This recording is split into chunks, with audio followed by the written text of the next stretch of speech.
Hasta que no estás aquí dentro no sabes la grandeza de este equipo. Quero o Benfica intimidar o adversário. Quero o manto sagrado entrar com vocês em qualquer estádio. E estamos, pá! É isso que eu quero!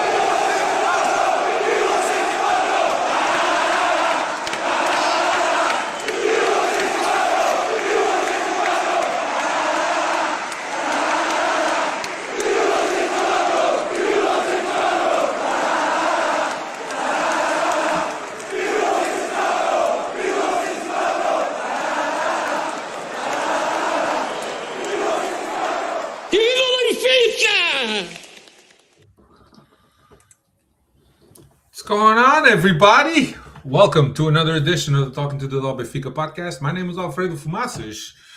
With you, sometimes on Tuesday, sometimes on Wednesdays are supposed to be our regular day. We couldn't do it yesterday, or I couldn't do it, but here we are. We got a special guest, so I'll start by introducing the special guest, Chris Liborio. What's happening, brother? What's happening, dudes? Good to be here with you guys. Thank you for the invite. Always much appreciated. Let's talk Benfica. Yep. And then the other Chris de Oliveira. What's happening, Chris? How you feeling? For this. Thank you, Dave. Hey, Dave, you see, I missed a couple of podcasts. Now the guest supersedes my introduction. My last name is wrong. My first name is wrong. Where's the loyalty? What's going on, everybody? Freddy's. Smash the like button. Welcome once again to the Benfica podcast. It is a pleasure to be back with you guys here on this new year, 2026. Last time I was on was, I believe, 2025. Lots has happened. I've had my Twitter account hacked. I've had massive concussion headaches. You name, all the gibberish. But nonetheless, we're here to speak Benfica. We're glad that you guys are tuning in. Smash the like button. I don't know if I said that before, but smash it. And I'll let Alfredo introduce the real De Oliveira next. I wasn't going to say the real. I was going to say the more consistent De Oliveira. What's happening, Dave? I gotta ask Chris. He's talking about New Year, but is it New Year same Chris or New Year old, new and improved Chris here for 2026? What's the expectations here? That's a good question, Dave. Very good question. I still haven't made up my mind. You know, as much as I'm trying to revert back to the old positive Cristiano, the boys are making it very hard. They're making it very hard. I agree. You know, they're making it very hard. I get it. But here we are, another podcast, episode 578. Welcome, Freddy's, Logan Muniz, Bruno Teixeira, E Melo. Yo, Melo, that's the old Melo, or that's another email? Oh, Melo, no, that's the other Melo, right? Melo, I think it's Massachusetts. Melo, I forget somebody. I haven't been on it so long. I forget who the guys are. But nonetheless, man, we love all the support, man. Thank you for checking us out on our new night. I know we've been a little bit, how should I say, maybe a little, Pavlidis is too, yeah, we're like a little bit Pavlidis, you know what I mean? Like, we're consistent sometimes, and we're not consistent sometimes, and then we got an easy tap in, and one of us decides to call off. So, yeah, I mean, we're just like the football club that we root for. Às vezes a coisa dá, às vezes a coisa não dá, e é assim, é foda. Let's start com uma entrada a pé juntos. Dave, season done? Uma entrada a Prestiani, bro. Red Dave, card. season done? Oh, season is in the books. I mean, what do we say? Yesterday was the 14th of January. We're out of all competitions, unless by the sake of God, you're thinking we're going to go on some run here in the Champions League. But I think you got to get your head checked out if you still are holding on to any hopes of that. But yeah, season is done. So Freddy's, comment in the chat what you'd like us to chat here for the rest of the season, because we need ideas to keep us going here for the rest of the season. Liborio, what's your take, brother? Man, em português a gente diz que isto está mal. Isto foi de mal a pior, bro. It's not good. I don't remember a lot of things due to a lot of reasons, but I don't remember a time when mid-January we're looking at any possible connect with any possible silverware, and you're like, man, we're done. This is done. Are we rebuilding starting already? Are we? Is that what we're doing? We're already thinking about July of 2026. Man, I don't know. I don't even know what to say either. Good thing we didn't have this show like right after the game. I'll tell you that much, man. I was not in the right state of mind to discuss. I don't know what I was gonna say. Now I'm a little cooler. Guys, I saw a couple of guys, replays. this Chris, I'm is saving you for last, Chris.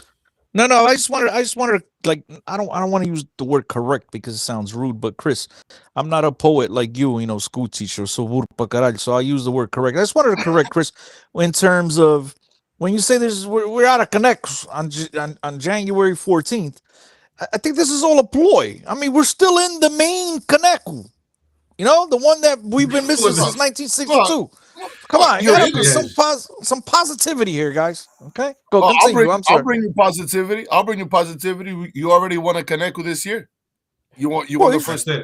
No, you're wrong. No, you're wrong. Not in 2026, brother. Nope, you're wrong. Good. You're wrong. The kickoff of the season, man. The kickoff. Oh, okay. But when you say this year, This season, yes. See, I mean, school teachers, they pay attention to every little detail. See, I know because I was a great student. I said year. This year. But it's not a year. This year's 2026. Have we won a game in 2026? I don't even remember. Oh, okay. Now you're going this year, man. 2 weeks in. We're winless in 2026. We got one for sure. Win the third day of the year, but ever since then, we've been dry. Yeah. Hey, Chris. So what you think is yes or no? You're holding out hope. You're being sarcastic. What's the deal? Oliveira. Oh, what? Holding out hope for what? The Champions League, it sounds like. The Champions League. Oh, my. I mean, listen, guys, all jokes aside, in terms of Caneco Cristian Liborio is spot on, Dave is spot on. I mean, what can we say, ladies and gentlemen? I mean, it's been a rough 2 weeks into the new year already. I've had this argument with Hugo. Shout out to Hugo. Back and forth over the last couple of weeks, and Baquero and a bunch of different guys I've spoken to about this, I should say. And I mean, I can't believe I'm going to say this, but you have to look at the positive side of things, right? There's still a second place to be played for. Okay, Champions League is still the ultimate goal. You have to be being sarcastic. No, I'm not being. I mean, what? So what else is there to be playing for? What do you? Second place or a trophy? No. I said since we can't play for a trophy, there's still something to play for, which is second place, which is the almighty entry into the Champions League, or in this case, qualification of the Champions League, which is still something to be played for. As far as trophies, I mean, we're technically in the Champions League as we speak, but we all know what the situation is going to be, man. It's just very depressing. It's been a very dark period. I don't even know what to say. I'm a guy that normally comes on here and I find a different angle, and I'll find something to bicker at or upset somebody or try to fight Dave live on air. I don't know. But right now I'm just really out of options. I don't comprehend much of what's going on. I'm tired of repeating myself. Roster's a bunch of fucking monkus. I crave, and I'm sitting here and I'm praying for the days to bring back the Monkus of Pizzi's of this world. I mean, bring back João Mario. That's how. Oh my God! These guys. That's desperation. Call 911 to his house, Alfredo. Call something. I mean, guys, compare João Mario to the Monkus on this team now. João Mario was a baller. The guy was scoring 15 goals a year. Now I don't think you exclude Pavlidis. I don't think the rest of the team has 15 goals combined. So I mean, it's ugly, man. I've said that before, man. We don't have goals. We don't have goals in this team. We don't have goals, man. Chris, I don't know if it's just me. Is it me, guys, or is Chris's mic making a sound? It's perfectly fine. It's good. So it's just me. Then. We don't have Chris. You want to talk about we don't have goals except for Pavlidis, but if you want to play even devil's advocate on that, take away those PK goals, and what were you left with from? Hey, they still count. There's still goals. They still count, but when like yesterday, for example, when we needed him to show up at the doorstep, swing and a miss. We needed a bunch of people to show up yesterday at the doorstep, and we got nothing to show for. We got nothing. We got the curse of Brian Ruiz. I mean, you're right. when we're talking about, yeah, exactly. I mean, this one was. I mean, gee, this one. I don't know what was worse. What guys? Since there's nothing else to talk about, we got to talk about dumb shit. So sorry, guys. Like my good friend Alfredo Fumasas likes to say, "Temos que encher chouriços." What's the worst miss? Is the Alan Ruiz the worst miss, or is the Pavlidis yesterday against Futebol Clube do Porto on the doorstep the worst miss? I'll go last. I'm going to be honest with you guys. So I sat down and sat down for kickoff and was in front of the TV the whole time. But I got to be honest with you. There was a lot of times that I found myself just going on my phone and going on Instagram. That's how interested I was. So you missed the swing and a miss. I completely missed it. Just like okay. So next, then Alfredo, you sit this one out. Next, Dave, go ahead. Worst miss, Alan Ruiz, or was it Alan or Brian Ruiz? Brian. Whatever. Yeah. Who cares? Shit, whatever. You know what? Shit, Ruiz. I'll give it to Sporting on this one. It was Brian Ruiz because he made contact with the ball, and that one I don't know if it's still the ball's landed or not yet because that was I think you got to tip it to Brian Ruiz on that one. That one he made contact and he skied that ball. Pavlidis swing and a miss. All right, because I was gonna say the same thing. That's my logic. Brian Ruiz was the best miss because it helped us. So that was the best miss. Absolutely, 100%, without a doubt. But see, this is why I'm the number 10 guy here on this team, right? Because I got a vision that you guys don't have. Guys, and to me, it's clearly Pavlidis because you play football with your foot. And you have to make contact with your foot, and the guy doesn't even make contact. So that to me, it's even worse. At least the guy made contact. Chris, did you see the way he tried to put his foot on the ball? No, he tried. The ball was in the air, and he didn't read it. The ball was dipping, and he didn't read the dip on the ball, and he kind of like swung over. I don't know what the fuck he was doing. Dude, I think he tried to stop the ball instead of hitting it one time. He tried to hit it one time, Chris. No, he tried to hit it one time. He just misjudged it. He misjudged it. I mean, I don't know. Well, it doesn't matter. It's done. Akil, that's what you call straight Manco. Dude, my man, Manco special. Manco's entrada dois pés guy. Prestiani had one right at the PK spot too on his left foot, and he rocketed that ball Brian Ruiz style. I think that's it. This game was the curse of Brian Ruiz. Too much placement. Yeah, too much. You saw it? It was like too much placement. He tried to place it too much. Yeah, what was the need for that? I don't know.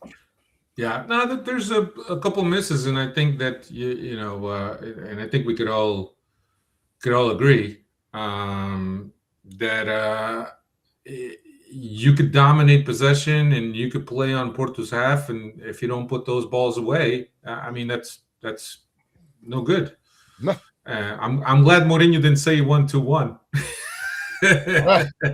For this.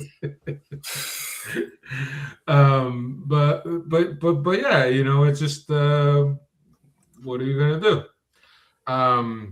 Listen, but did you guys like the lineup? I thought the lineup was good. Look, I think that you know this bullshit of not playing with wingers, right? When you're a team that you know that teams are going to funnel up in front of you. They're going to close up the middle, and you need the guys on the wings to stretch out play. I think that's the way you got to go. And against most teams, you do that. I understand the logic behind this lineup, right? Because Porto has wing backs that just come up and down. You play with two wingers, now you keep these guys honest. Where they gotta stay behind. They don't get as involved in play. They gotta stay behind. So I get it. But Benfica as an offensive team and as a team that will dominate 80% of the league, or is better than 80% of the league, should always play with wings. That gives you solutions. And when we had Luca Bacchio, it was almost ad nauseum we would go to Luca Bacchio. But you know, having two guys on the wings, and I understand that Mourinho doesn't really trust Sheldrup and Prestiani has been on and off in terms of the confidence that he's gotten and the starts that he's gotten. Maybe we're kind of forced to go with Sudakov from the left to the interior, which is not what most people and the experts say where Sudakov could play best at. So it was interesting. I like the lineup. I'll give it to you. Trubin, Dedic, Silva, Araújo, and Dal, of obviously Otamendi serving a yellow card accumulation. Oh, actually, no, it was a red card. Art Auschness and Rios Barrenechea had an injury, and he wasn't 100%, so he was on the bench. Sidney Cabral on one wing, Pressione on the other wing, Barreiro underneath Pavlidis. And look, maybe Sidney Cabral gives us, the options that we need on the wing that we didn't have up until this point. Mourinho seems to be extremely high on Sidney Cabral, saying that David tudo tinha a ver. Okay. Is that a good thing or a bad thing?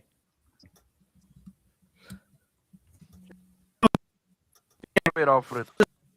Oh, I know we got an or did you shut up because of me, or are you bro, lead, man. Your sound is Chris, all Chris is the one that has the connection over here. Yeah, you got the Cricket wireless connection. Call Ryan Reynolds, tell you give you your money back. There you go. Yeah. He's out. Shit. But Alfredo, look, man, but look at this. We started, I agree with everything you said 100%, right? We played, but then again, we played with the two wingers we had. If you looked at Porto's bench and their options, right? Oh, yeah. And who they subbed in, you would look at our bench and like, who do you have to injetar velocidade, right? To carry the ball, to take the game. You just had Sheldrup, who is not a real winger either, right? Like, we had nobody. I know that Lukobaki was hurt, but Lukobaki was our last emergency purchase in the beginning of the year that we just had the misfortune of him getting hurt. But other players have been hurt in other teams too. I mean, I'm not going to go down that path. But, man, I was looking at our bench, and I was looking at the Porto bench, and I was like, bro, we have no one to change this game. We have no one to change this game. Zero. Yeah. Could Mourinho have been thinking about that in the other lineups? Let me keep one of the wingers on the bench, so maybe I have someone to bring in second half with some sort of speed, because it's not probably Pavlidis' speed that's going to make a difference. It's not. I mean, what are we doing, right? I mean, we don't have. I get some people said on the chat that it's not all the players' fault. Okay, I'll take that, but maybe it's the lack of players, and that's our fault as a club.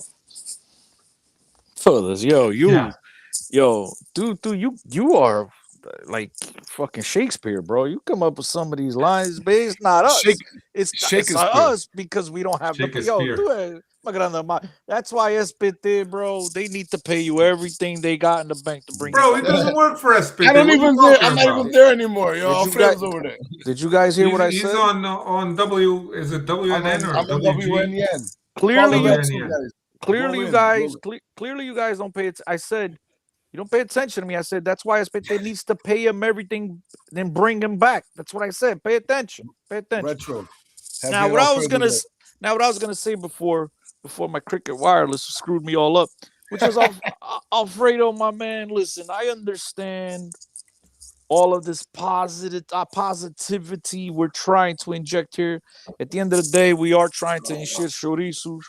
But listen, my man, I don't give a crap if we played in a 4-4-2, 4-3-2, 6-7-1, 4-4-4, 6-7, 6-7. I could care less what formation we're going to play. With these monkeys that we have, we're not going to get anywhere, okay? What's it? I was going to call him Artur Cabral. That goes to show you what I think of the player. Cabral, I've seen all I needed to see on that one play where he broke down the left wing and Pepe came and like body checked him, and my man could have. So much for the ambidextrous. Bro, this team is a bunch of monkeys. And if you guys recall, all jokes aside now, Freddy's, welcome. What's going on? Once again, smash the like button. And we'll read your comments in just a little bit. But I got to make this point. I got to throw this out there. Alfredo, Dave, and Cristiano, I don't know how much you listen to us, and I don't blame you for not, I mean, maybe we're good to fall asleep and stuff. But if you guys recall, my famous line of the previous 2 seasons, do you have any recollection of what that might have been, Alfredo? Are you Oh, Chris, asking you us to say so remember much what shit, you it's said for the- impossible to Nah, but remember. it's famous, I was famous, about to famous. say. I was famous for saying this, famous where I repeated it over and over and over, which is this team is winning, right? You recall? Is winning because of individual brilliance of a couple of players, which were Di Maria and Rafa, right? And that was what was saving our bacon on the Roger Schmidt, the few games that we won towards the end, and even on the Bruno Lage a lot of the times. The rest of the team was just a bunch of mediocre players that did enough of what they had to do. They whooped on the studios of this world and stuff like that. And then when it came time to big boy games, they had to be bailed out. And even in a lot of those smaller teams games, it was Di Maria or Rafa that would bail us out at the end. Unfortunately, for Benfica, nothing's changed. Well, I shouldn't say nothing's changed. The way we play, the rest of the roster hasn't changed. What's changed is we've lost a Rafa, we've lost a Di Maria, and there is no individual brilliance on this team. This team is absolutely pathetic. They've spent more money than in any time in history of the club. And não há jogador que se aproveita. And I'm saying in Portuguese, just in case they hear it, they don't have a problem translating it. Não há jogador que vale caralho. They're all a bunch of fucking mancos. You understand? So the biggest problem on this team. We're gonna hashtag Manku today. We're gonna hashtag. I think you No, said Manku. Monk was a big thing on our podcast years ago, and now I feel guilty, and I believe that I need to write Beezy and these guys letters apologizing, personally apologizing to them, because I would take a Monku Beezy on this team right now. I mean, what I would do, I'd kill to get the type of player like that. It's just absolutely pathetic, and so there's just very little football. Very little football. All this hype. We spent money. Sudakov, I understand. I get it. I'm a guy that I hated to play out of position. I understand. But come on, ladies and gentlemen. Alfredo, man, you were a baller. You understand, man. You could be out of position, but you could show that you could play. The guy, once in a while, he comes up with a brilliant play, a beautiful play, and it makes you go, oh, what the hell? Why can't this guy do more? But come on, bro. He's playing offensive football. You want to tell me he doesn't track back? He doesn't get into position. He's not good at recovering balls. I get it. But with the ball at his feet, you simply need more from a guy that after Benfica picks up his option at the end of the year, the obligatory option to buy, he will be the most expensive player in the history of Portuguese football. Simply need to be better. This team is filled with overrated, mediocre players. There's not a single player on this team this year. And remember, Alfredo, again, we're going back to the recollection. I know you, Freddies, are listening, and I'll pose this question to you guys as well. Remember what I used to say last year. Okay, this is old, which is name me a player on this team today, right now, January 15th, a day before my brother's birthday. Love you, Marcio. His birthday's tomorrow. I'll call you tomorrow. Day before his birthday. There is not a single player that is punching above his weight right now, with the exception of maybe Pavlidis. But after he did it yesterday, right now he's in timeout. He doesn't even get the benefit of the doubt. He's in timeout. Okay? There is not a player that is punching above his weight. That is crazy, asinine, pathetic, delusional. It's everything you can come up with. That's what this Benfica team is today. I don't know if it's karma. I don't know. I mean, you can blame everybody and their mother. All I know is that shit is all gone downhill. And I would just like to answer Freddie, our good friend, Carlos Amaro. I don't know if you read the comments before. He said, is it a coincidence that Benfica started going down since Chris became camera shy?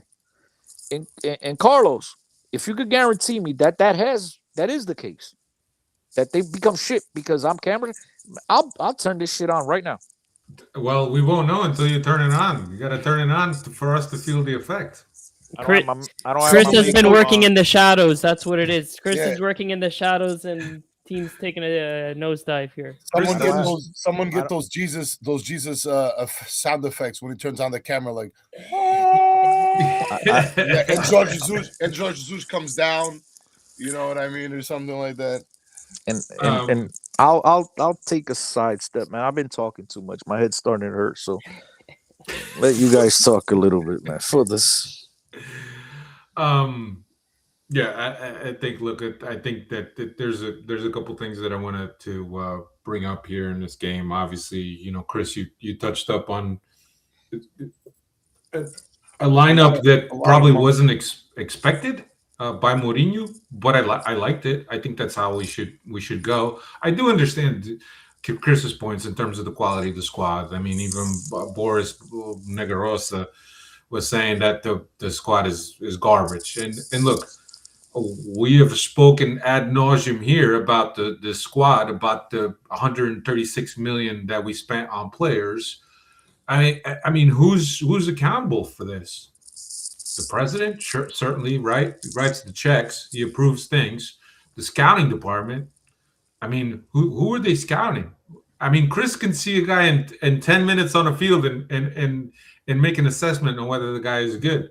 So maybe Chris should be hired as a scout. But yeah, I agree with you guys. The squad is poor.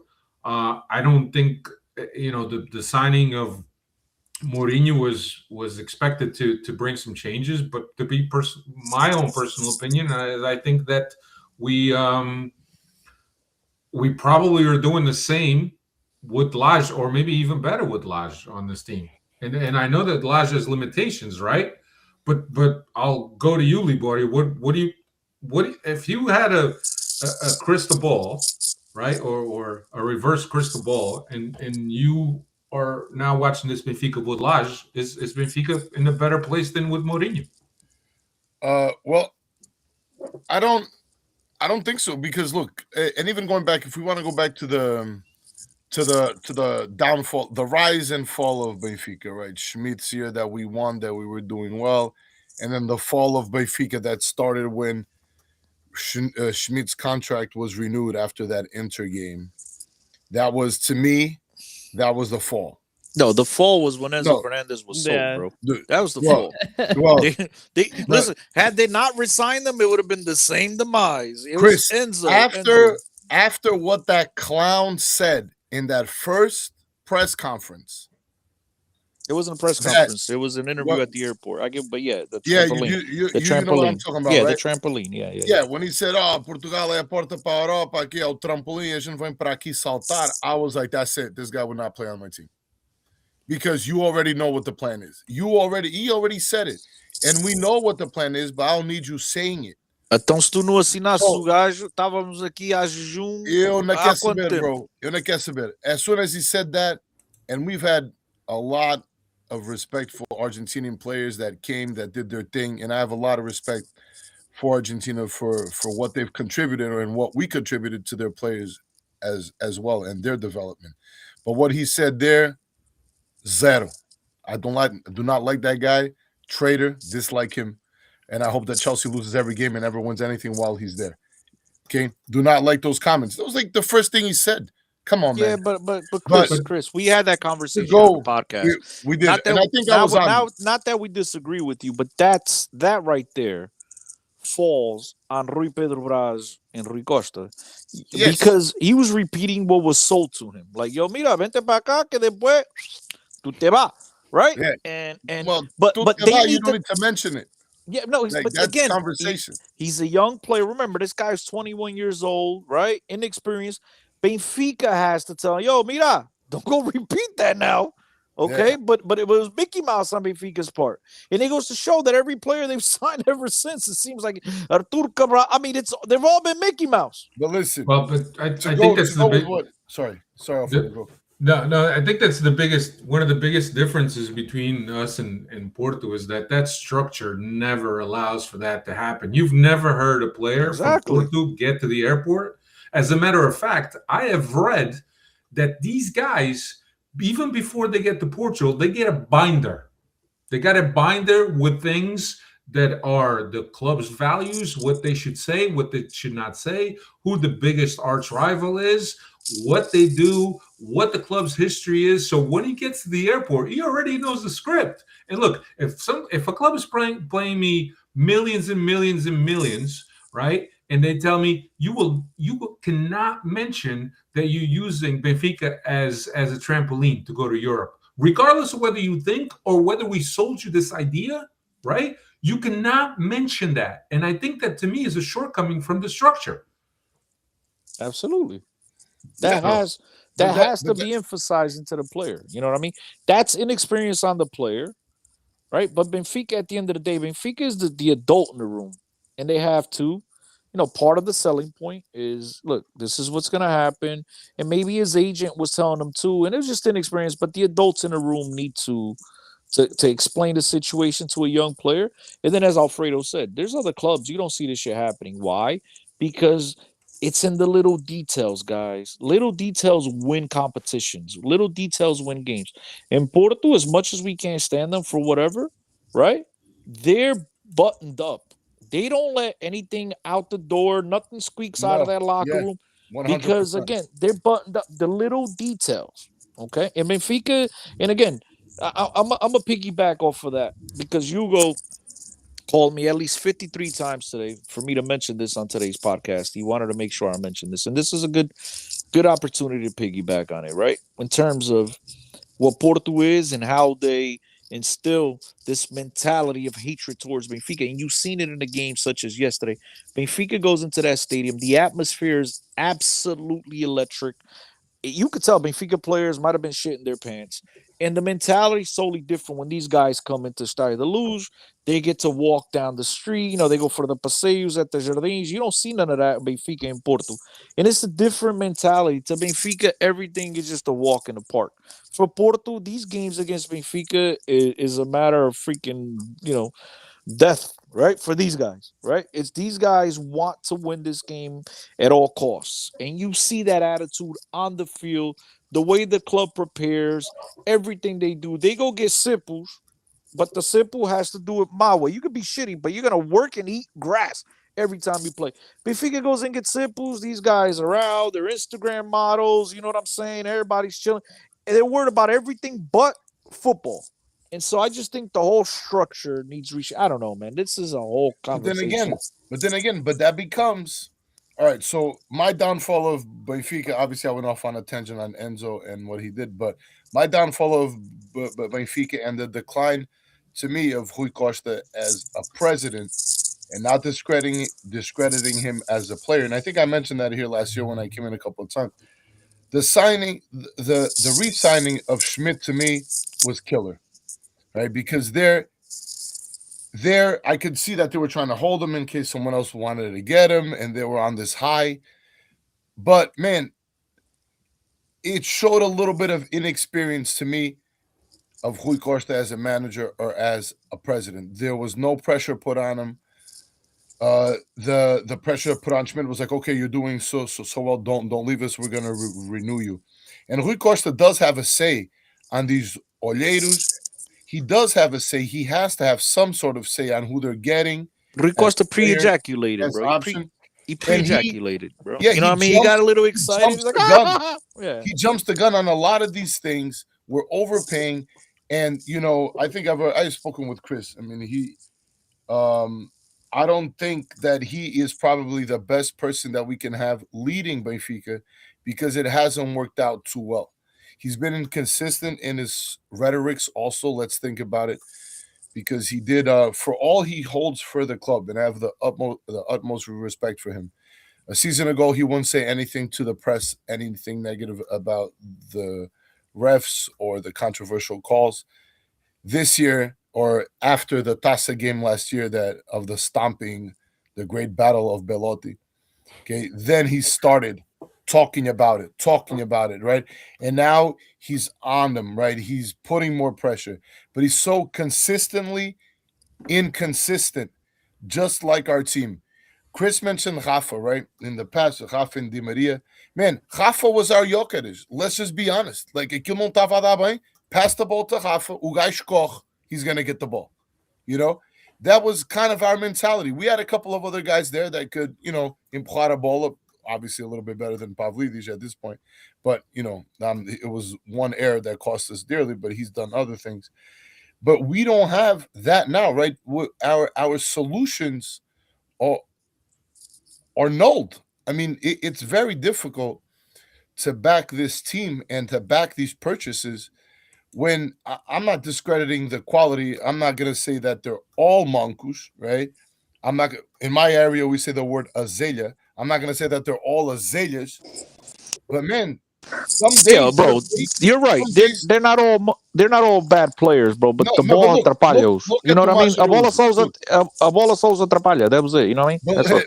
but look at Tomás Araújo, man. I mean, I don't know. I mean, obviously you guys saw the game, but Tomás Araújo had a monster of a match against Porto.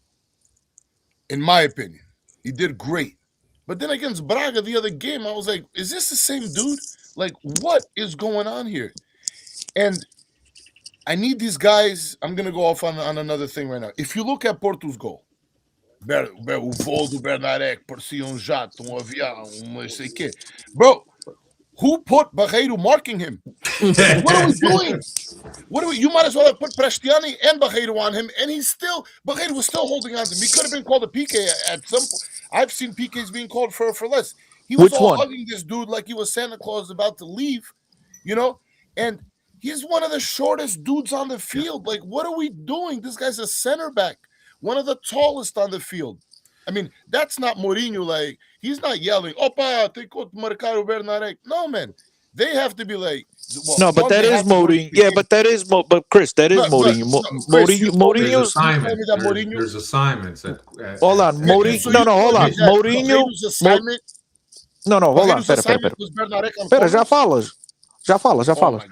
It comes down to hold on. You gotta understand what I'm saying.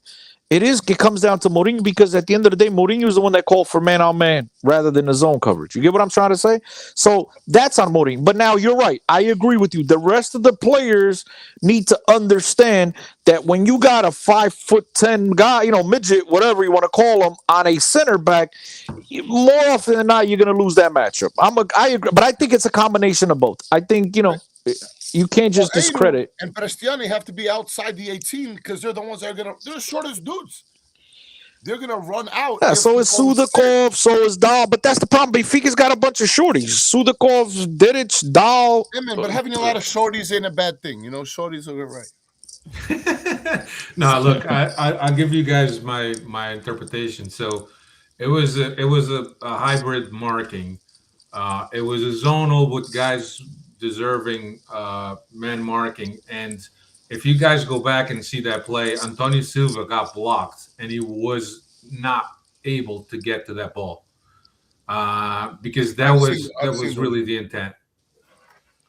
That was really the intent. Even Carvalhal was saying that. And if you guys and then I went back and but they all do that shit, bro. Arsenal's the first place in England because they do that shit. Yeah, they all do. Why don't we do the same on the other side? Yeah, 100%. Because we can't. Because we don't have Verissimo there. Verissimo was the master of the dead ball situations. We got a bunch of monsters. That's why playing on this team. A bunch of monsters is right, brother. But listen, what do you guys think about? What do you guys think about the two calls that people keep on talking about? Well, I think one was clear. I think they're both clear penalties. The handball and the Pizarro. No, the handball. Silva got called for it. No, right? that was a clean handball because o gajo não tinha o braço em posição regular. That's it. Acabou. Was it a deflection? I get it, but that's to me that's a clear penalty. And then the elbow to the head of Antonio Silva before he ever gets the ball outside the box. That's to me. Those are clear penalties. Goalie, but again, right? Yeah. But it wasn't even in the 6. That was in the 18. He came out and he hits before he gets. So because you coming out for the ball, you can't go and run somebody over, and that's exactly what he did. He gets to the ball first. He just drops. No, he doesn't. You were sleeping. Remember, he doesn't get to the ball first. He was sleeping. I think the motor step on Barreiro could have been called too. There was a pisão too. There was 3 calls, and then there was another handball by Benarek that you got to see pictures of today that nobody even showed on TV yesterday. So there was 4 plays in the box, and again, it just listen. And I'm gonna give you another one. The PK that Porto scored the goal on, there could have been a foul on Rios also. They didn't score a PK, bro. It was a corner. On the PK on the corner. There could have been a foul on Rios too.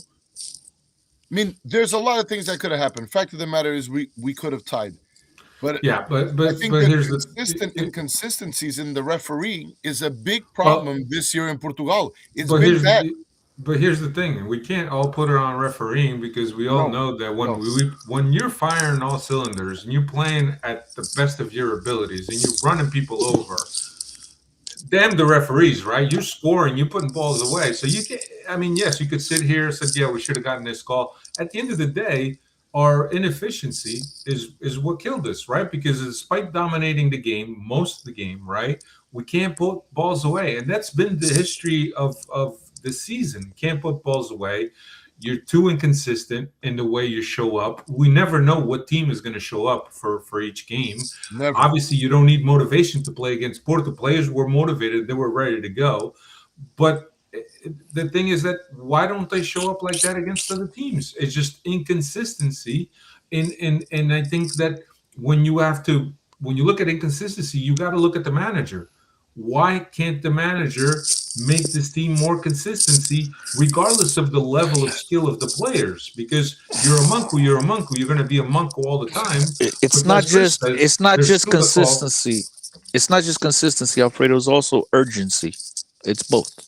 You need to bring urgency into these games, and then obviously consistent is in the way play. But if you play like you said, you show up to a game like this, and you're up for it, and then you go to other games and you're lackadaisical. There's no urgency. It's not a consistency thing. It's just I don't know, man. Look, I'm just Consistency in the way you show up. But we are inconsistent, man. We can't even get shots on frame, dude. We got 3 shots on frame. Like Porto had 5. Like they had 3 off frame. We had 8. Man, and if you go back to the stats in other games, we can't shoot on frame, man. It's crazy. I think our first shot on frame was Barreto. Like, I mean, it was Barreto at the end of the first half, where he makes the save leaning the other way with his foot. Dude, that was the first shot on goal, on target. On target.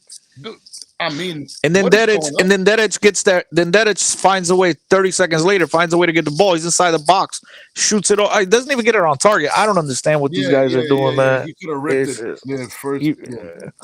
That shit would have been good in the NFL. Look, I think at the end of the day, I mean, there's big misses, and when you're a team of a caliber of Benfica, by reputation at least, right, and you have aspirations to win competitions, you gotta be efficient, you gotta be consistent, you gotta have a sense of urgency, you gotta have all those things, and consistency, as we know, is what makes teams win championships. The most consistent team is always going to win championships, and we've been very inconsistent throughout the season, and that's, to me, that's the story of the season. The inconsistency. When we talk about inconsistency, my favorite line is, "No, I disagree. I think we've been very consistent at being inconsistent." Consistent. You see what I'm saying? The consistent being inconsistent. Yeah. Dave, I don't think things are going to get better. No, I don't think that things are going to get better. And you can throw guys at it, and it's just the team is in disarray. And I think there's a lot of things that go on behind the scenes that ultimately affect the product on a field. And I think that we all should be aware of that. And look, you heard us here, and I don't think any of us voted for Rui Costa in the elections. But the thing is that if João Noronha Lopes wins, nothing, to me, in my mind, nothing changes. Nothing changes. It doesn't, exactly. So why are you saying that this is, again, you shouldn't even mention it, because none of this. There's guys saying that, the people that voted for Rui Costa are to blame. Yeah, no, I get it, but none of this enters the locker room. You think Dedic, to mention him, I'm not singling, I'm just mentioning, whatever. You think Peristiani, you think Sudakov, who has no idea what they're saying in Port, you think he gives a shit? You think these guys really care? You think that trickled down into the locker room? I don't think they care. Players are paid to play. They're paid to show up and be professionals, regardless of who the president is, whether you like him or not. You get paid, your weight in gold to play and perform, regardless of what your mood is, regardless of all that nonsense. You get paid to play. And I don't think any of this shit. Yeah, I don't think any of this shit. I don't think any of this negativity outside the 4 lines trickles into the locker room. Right? And Jose Mourinho, a guy who's been around the corner, who's been at some of the biggest clubs, or the biggest club in the world, Real Madrid and whatever. He's been to Manchester United, Chelsea, as we know. We all know his resume. The guy's been around the block a few times. He doesn't let any of this trickle in. I think it's a combination of mediocre players. It's a combination of Jose Mourinho, to me, and I don't want to sit here and blame him, but to me, he's the least culpable of the whole situation. But Mourinho, to me, I don't know how you guys read this, and I'm interested to hear Dave because Dave's been sitting there watching as a spectator. Best Which seat in the is house. Mourinho seems like to me, and again, to me, I know some Freddies will probably twist their nose, whatever, but he seems like he's lost his bite. I haven't seen that Mourinho that we grew accustomed to see on That the Mourinho hasn't sidelines. been around for years, dude. Okay, Lost his okay. bite or lost his interest, and he's already got his eye on somewhere else. Is he using Benfica as a trampoline? Right, if the players are using it as a What is- trampoline, is he using it as a trampoline as For well? what, the national team? No, for Real Madrid, man, for Real Madrid. I saw that today, Stop. but I was thinking the national team too, but I saw that Real Madrid leak.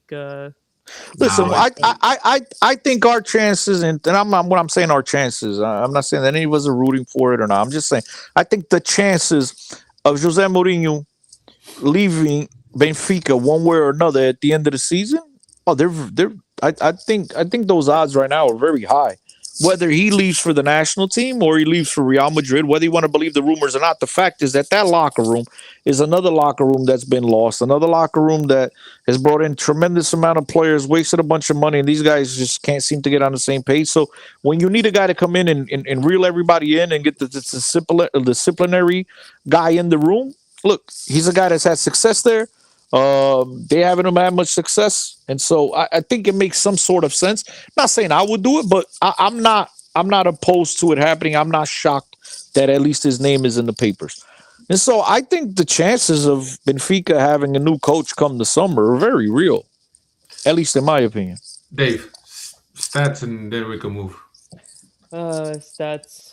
I'm gonna use the one that we always use here. The this one is ninth consecutive season without winning the toss, and now only 3 tosses in the last 30 years. But on the flip side, did you know that you could get a hotel room at the 1904 Benfica Hotel this weekend for $138 USD per night this weekend? So we got the hotel to flash and promote this season if we don't have the tosses to go behind it. But I've seen a lot of criticism of that, man. But why is that a problem? Why can't the club do both, guys? Explain to me. Chris, They're you're not the doing biggest both. critic- What are they doing both?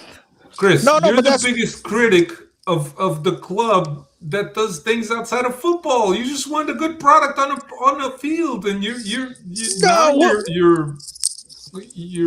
lifting blame of who the fuck cares about a hotel? I think both things could be true. I just think the biggest problem is that Benfica hasn't gotten it right on the field.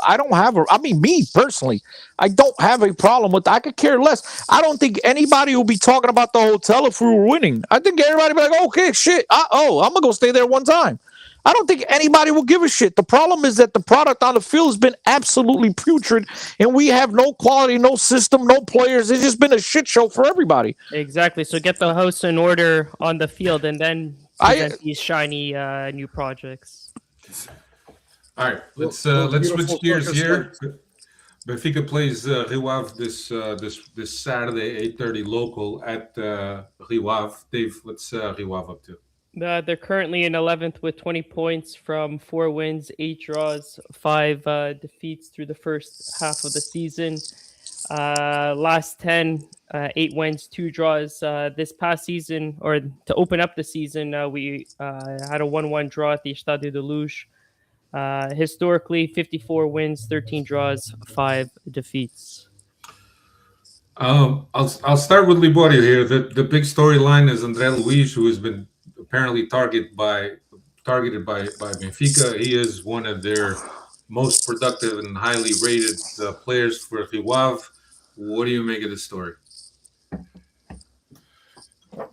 I just want to win. I don't care about any of the stories. I just want to win. I mean, at this point, I just want to win. I just want W's. Okay, I don't care about.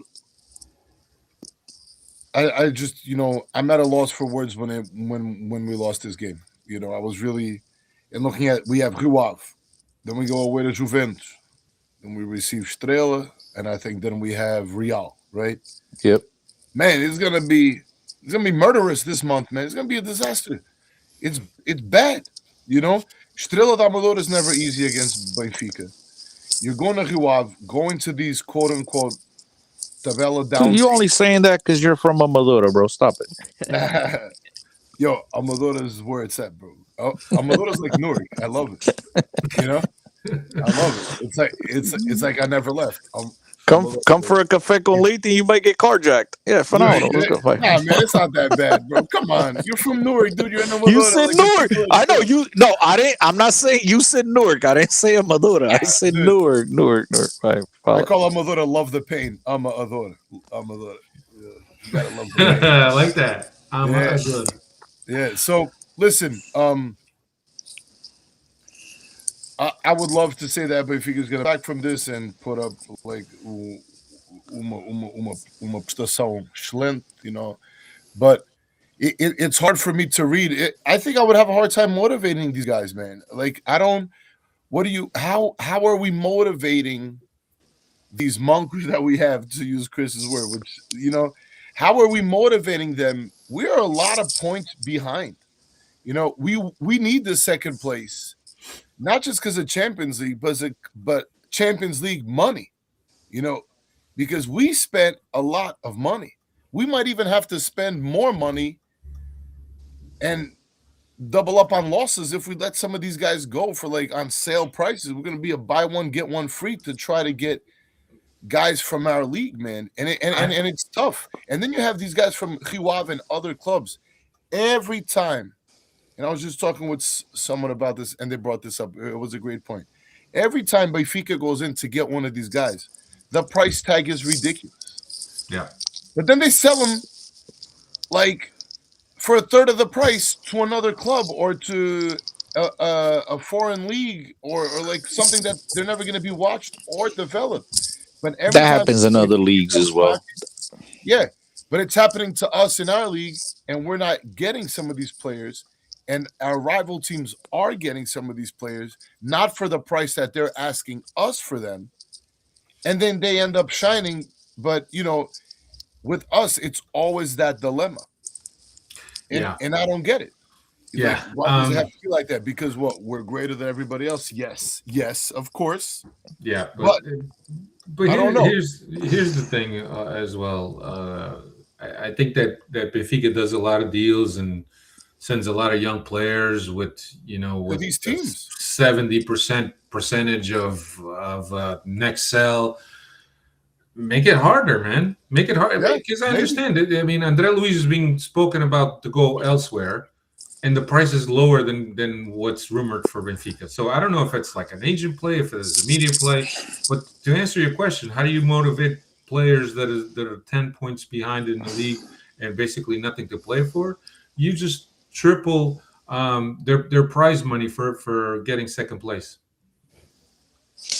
Bro, you're representing Sport Benfica, bro. If that's not motivation enough, I don't want you in my locker room. What the fuck? We should be striving to win every single game. Bro, we should be looking at this and saying we want to go 17-0. I mean, the fact I gotta motivate. I'm just saying, no, but the same one you're talking about motivating. I'm just saying we need to motivate guys to play for Sport Benfica. But Chris, you just spoke about. I don't. No. He didn't say right. Alfredo didn't say motivate him to play for Benfica, right? Motivate him, quote unquote, to play. Period.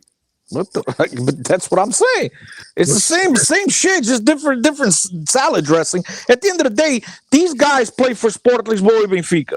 If that is not motivation enough to go out there and work your ass off and try to win every single game that you play, you should not be on this team. This is what the club used to aspire to do. It's always been a winning mentality. Benfica joga para ganhar every single game. And if I gotta sit here and give you prize money, bro, I don't want you on my team. You don't belong on my team. You're not worthy of wearing my shirt.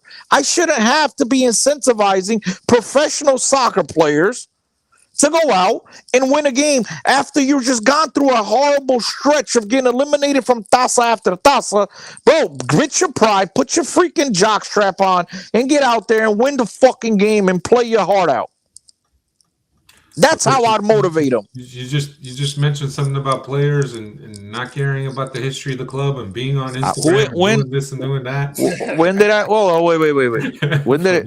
Wait. Rewind the tape. Where did I say anything about the history of the club? Not caring about the history. I said that these players don't give a shit about these games. I didn't say nothing about the history of the club. They don't even know the history of the club. Well, so then the devil's advocate, how are they supposed to be motivated to play for the club if they don't know the history of the? Well, the Dave, club? how about a lot of these players don't deserve they don't deserve to wear the crest. They don't deserve exactly. To wear That's it. So what are we gonna do? So we're stuck. We're here with them now. We got to make chicken salad at a chicken shit here. So what are we gonna do? We're gonna have to.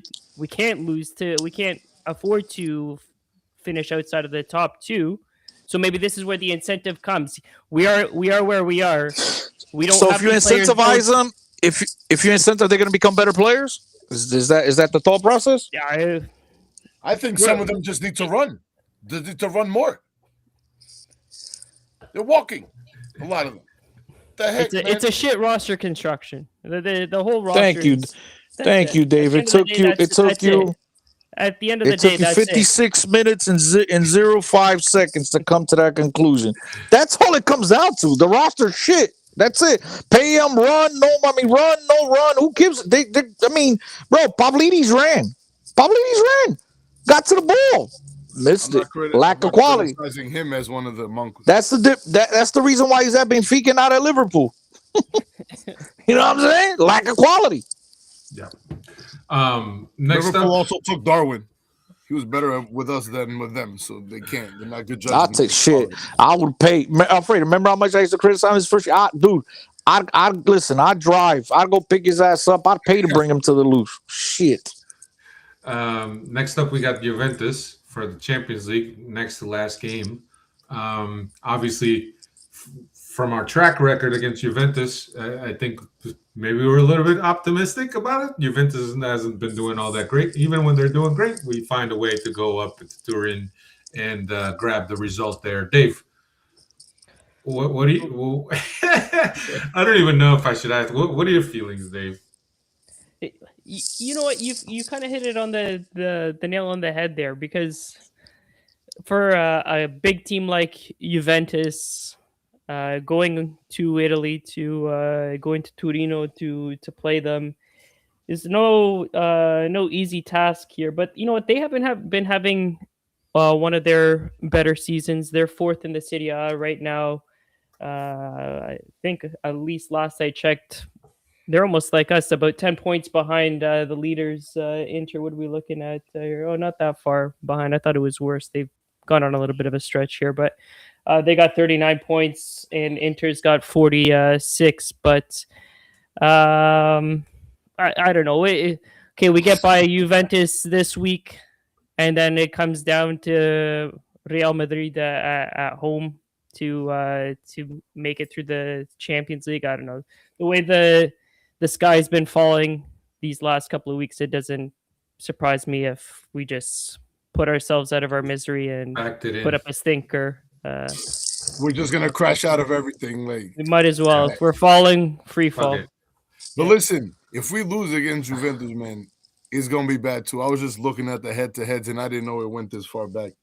I mean, I can only get stats all the way back to 2012. We haven't lost to them since 2012, at least. Who are you talking about? Who are you talking about? Juve. We're 7-0-1 against them in our history. 7-0-1. I don't even want to think about it. We're gonna win this game. Look, I know what I'm gonna say is gonna kind of contradict. I know Alfredo didn't ask, but I'm gonna give my 2 cents. Let me time you out for a second, Chris. Just want to say goodbye to our fans at Pama Media. Thank you for listening. You can continue listening on our podcast format and available on all the aggregators. Sorry, Chris, go ahead.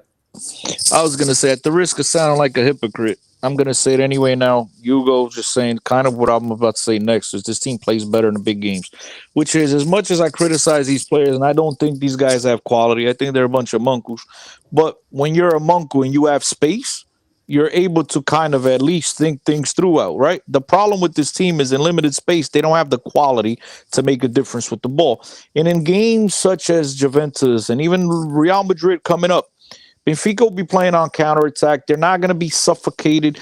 Benfica is actually performed better against better teams than they have against the small teams. So again, due to our history of fantastic results against Juventus, a Juventus that has also been up and down all year, I'm expecting at the very least a draw, right? But I do think Benfica could pull off a very positive result in this game, and then obviously the last game of the year against Juventus and against Real Madrid will be the one that dictates whether we go through or not. But again, we're catching Real Madrid at the right time too, my friend. True. Yes, if they qualify, not just that, but if they win next week, then they qualify top 8. They don't need that game. Maybe they come in with their own scrubs. You know what I'm saying? So their main team are their scrubs. Yeah. Not doing well either. It's terrible over there too. We want to talk about Benfica? Jesus, these guys are not any better either. Let me go through some questions here in a chat, and I've seen them come through, but just when we weren't on topic. But now there's a few that we could address, and the first one is from Gary B9098. Would Amorim be able to do anything with this roster? Dave? I've already said Guardiola couldn't do anything with this. Take that as you wish. Guardiola likes technical players, right? And like Chris said, we don't have guys in small spaces that we don't have technical players. Yeah, well, and Amorim, if you guys remember, in his very short memory, right? He basically died by the sword at Manchester United because he was very stubborn in terms of the system and the players that he wanted. So he's personalidad. I love it. He's a guy that's not gonna, take a group of players and decide what the best system is based on the players that you have. That's Ancelotti is good at that. Not Amorim. Amorim is very set on the system and the type of players that he wants. I don't think so.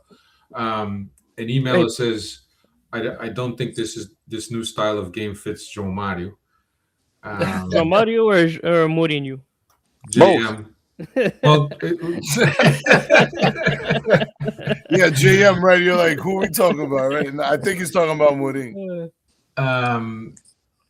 Let's see what other questions. Gary B also asks, how long is Rio's out for? I think at least 3 to 4 games is what I saw on the ball, but depends on how he responds to the treatment that he's going to receive over the next couple of weeks or so.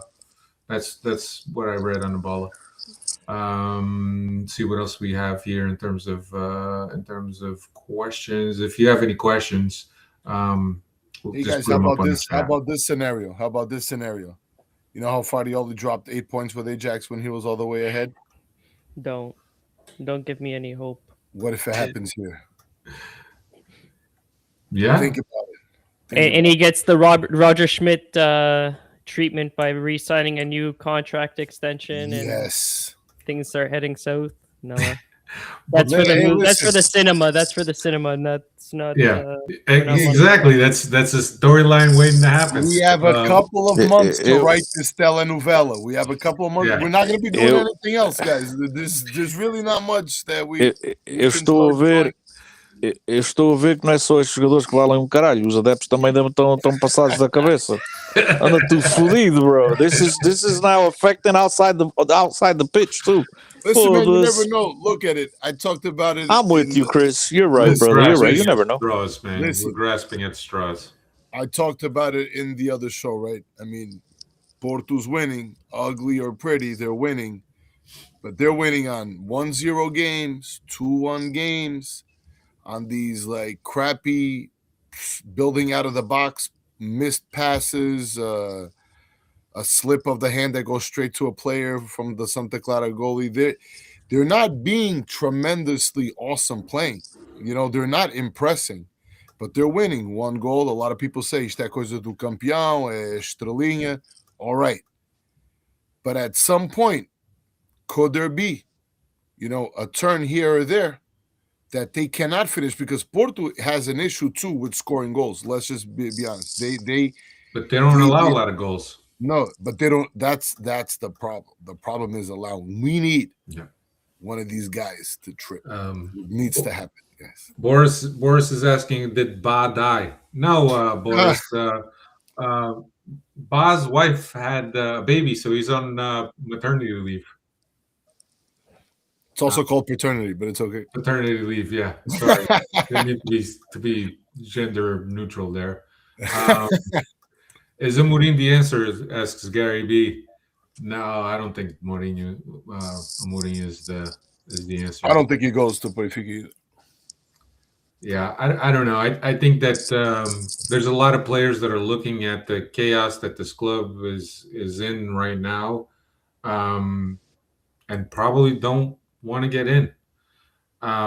Nelson says, what's the position we need to fill the most right now? Can we fill it in the January transfer market? No, we can't. We can't because we just had elections a couple months ago. You got to wait 4 years. Fucking shit. I don't think they go. Well, they're already getting another strim, right? They got Cabral. André Luiz plays, inclined to the right, isn't he? Well, he's an attacker, but he's extremo, right? He's wing. Who? The guy from Rio Ave. He's a extremo. Who? Yeah. André, come on, bro. I mean, por amor de Deus. Listen, Lata furgenta já lá temos, bro. Palha seca já lá temos a mais, bro. Por amor de Deus, stop with all this media, bro. Stop spending money like drunken sailors, bro. Come on, we just throwing money. No. You go get players that make a difference, bro. Don't go. Come on, you're getting a dollar scratch off and expecting to hit $5 million. There's no $5 million in a dollar scratch off, bro. It can't happen. Best you could get is like $10,000. That's it, bro. Yeah. What do you call it? Yeah, Nelson. I know that he's recovering for ACL, but he got hurt at the same time as Manu, and Manu's been on the same game. 2 minutes, like 3 minutes apart. Yeah, but it could be different. One could have torn an ACL. The other could have been an ACL, PCL, MCL. You never know, bro. All that technical term shit. Gary, did I not read that Bruma is also coming back? He's back with training. Bruma just started training with the team at the Seychelles, so his return is probably a couple weeks.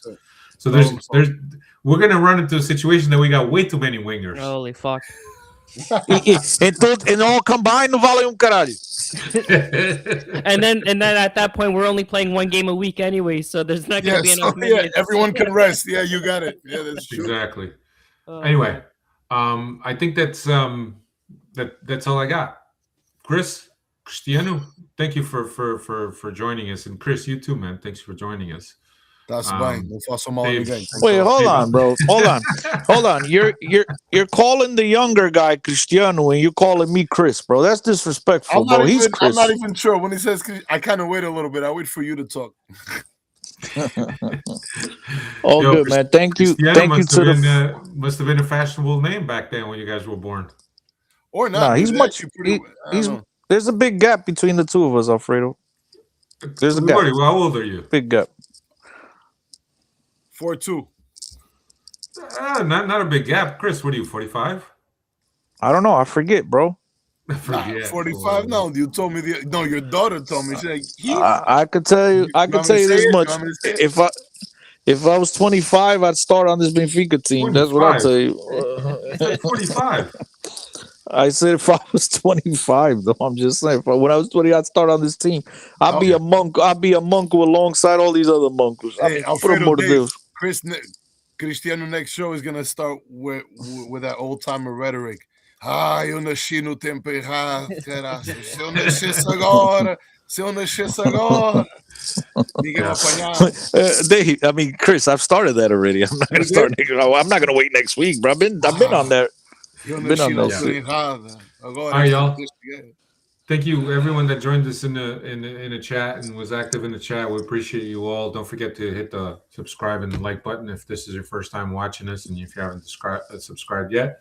We appreciate you. Next week we'll be back on Wednesdays, which will be our regular night. That's right after the Juventus game, which will happen next Wednesday. Thank you, everyone. Thank you all. See you next week.